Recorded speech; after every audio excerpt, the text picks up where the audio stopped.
La Primera Guerra Mundial, antes conocida como la Gran Guerra, fue una confrontación bélica ocurrida principalmente en Europa entre los años 1914 y 1918. Más de 9 millones de combatientes y 7 millones de civiles perdieron la vida, una cifra extraordinariamente elevada comparado con guerras anteriores. Estas cifras son tan elevadas, entre otras cosas, por los avances tecnológicos e industriales de los beligerantes. En la Gran Guerra se vieron involucradas todas las grandes potencias industriales y militares de la época. Antecedentes.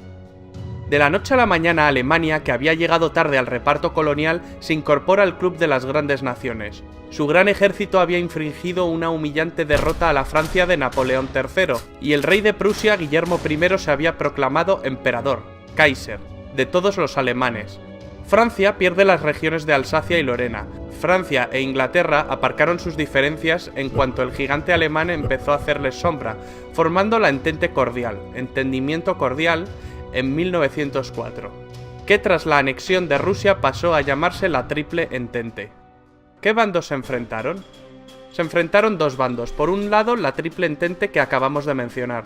En el otro bando tenemos la Triple Alianza, formada por las potencias centrales, el Imperio Alemán y Austria-Hungría, o Imperio Austrohúngaro.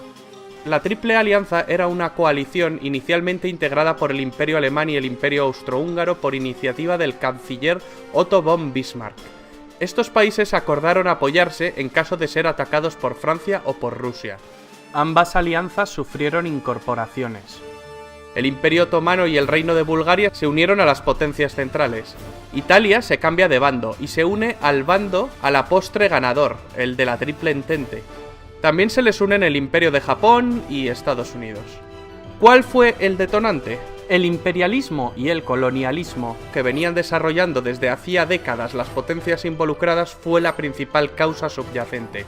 Pero la chispa que desató el conflicto se encendió el 28 de junio de 1914 en Sarajevo, con el asesinato del archiduque Francisco Fernando de Austria y su esposa. El asesino era un nacionalista serbio. El asesinato desató una crisis diplomática. Austria, Hungría y Alemania exigieron a Serbia la apertura de una investigación y la actuación en territorio serbio. Serbia se negó en rotundo, con el respaldo de la Rusia del zar Nicolás II. Austria-Hungría finalmente declara la guerra a Serbia. Rusia entonces sale en ayuda de Serbia. Más tarde Alemania mueve ficha y declara la guerra a Rusia y a Francia, e invade Bélgica. Inglaterra se la declara a Alemania, y así sucesivamente. De pronto, medio mundo estaba en guerra contra el otro medio. Hoy resultaría impensable la alegría que produjo en Alemania el estallido de la guerra. Los alemanes pensaron en una guerra rápida, derrotar a Francia entrando en París, invadiendo la neutral Bélgica, para en pocos meses trasladar toda su maquinaria a Rusia. Pero los franceses se resistieron. El avance armamentístico impuso una guerra muy costosa y muy larga que rápidamente se enquistó y se convirtió en una auténtica carnicería. Las líneas de trincheras apenas variaron. En esta guerra aparecieron nuevos cañones, ametralladoras, submarinos, carros de combate, aviones de combate, dirigibles, gases venenosos mortíferos como el gas mostaza. Se combatió en muchos frentes. En los Balcanes, en los Dardanelos, en Oriente Medio, en el Cáucaso, en los Alpes italianos, en África, en Extremo Oriente, en el Pacífico y en el Atlántico, aunque los principales esfuerzos se concentraron en dos frentes, el frente occidental y el frente oriental. La guerra de trincheras, en la cual los ejércitos combatientes se refugian en zanjas cavadas en el suelo, existe a partir de la revolución que supuso el uso de armas de fuego. Este tipo de guerra llega a su punto máximo de brutalidad y mortalidad en el frente occidental. En el frente oriental pusieron al mando del ejército alemán a una vieja gloria, Paul von Hindenburg. Tras sus victorias acabaría siendo el jefe del Estado Mayor con el general Ludendorff como subordinado. Ambos acabarían creando una dictadura militar dirigiendo de facto el país, marginando al Kaiser Guillermo II y al propio Parlamento alemán. Los alemanes intentaron aislar a los ingleses con sus submarinos U-Boot. Estos submarinos atacaban una y otra vez sus barcos que abastecían la isla, En 1915 los alemanes hunden el RMS Lusitania, un gran transatlántico, orgullo del poderío británico. En el hundimiento mueren 128 estadounidenses. Este hecho provocó que en 1917 los Estados Unidos le declararan la guerra a los imperios centrales. Y esto terminó de desestabilizar la balanza. También ese año en Rusia, las hambrunas y las bajas de la guerra desencadenaron el estallido de la Revolución Rusa, la cual obligó a abdicar al zar Nicolás II. Los bolcheviques tomaron el control total y finalmente firmaron el armisticio con los imperios centrales y más tarde la paz.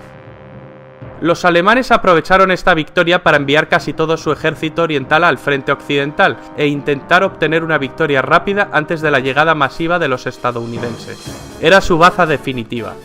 Pero mal alimentadas y cansadas, las tropas alemanas no pudieron resistir la contraofensiva de Foch y fallan frente al objetivo final, París, quedando a 120 kilómetros de la capital gala. El general Foch comanda sus tropas francesas y estadounidenses hacia la victoria, en la segunda batalla del Marne. Los primeros tanques británicos entraron en combate y la superioridad aérea aliada fue evidente. Los italianos también derrotaron a los austrohúngaros. Ludendorff y Hindenburg son partidarios de la capitulación inmediata, pues creen que el frente se derrumbará en cualquier momento. Tropas estadounidenses de repuesto no paran de desembarcar e incluso Italia se prepara para enviar un contingente a Francia. Alemania y las potencias centrales sobre el papel habían perdido la guerra. El presidente norteamericano Wilson proclama que Estados Unidos solo negociará con un gobierno alemán democrático. Tras una revolución obrera en Berlín, el Kaiser huye a Holanda. Es el fin de los Kaisers alemanes. Tras el Tratado de Versalles, Alemania sufrirá humillantes sanciones que avivaron el odio alemán hacia los vencedores. Los franceses fueron los más vehementes en cuanto a las represalias contra Alemania. El tratado acabaría propiciando el ascenso de Hitler y, por tanto, la Segunda Guerra Mundial.